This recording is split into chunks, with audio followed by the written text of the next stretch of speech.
can I ask some questions just like Sure. on that? So, Yeah. so with that, so being a person that's like got very sensitive skin, rather than using the soaps, could you use it as a grown up? Like, would you do a similar ratio and just make a little jar of that in the shower? Yeah, great question. I've actually got a friend who, she doesn't mix it up like this. She has a container in the shower and she pumps it out, and before she turns the water on, and she massages it all over her body. So she probably uses about 8 or 10 pumps all over her body and gives her body a really beautiful massage.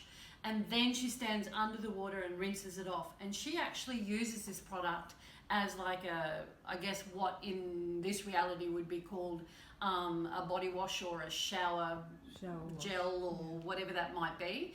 But she uses it to cleanse her body. She's very much what I would say, very much an earth mother.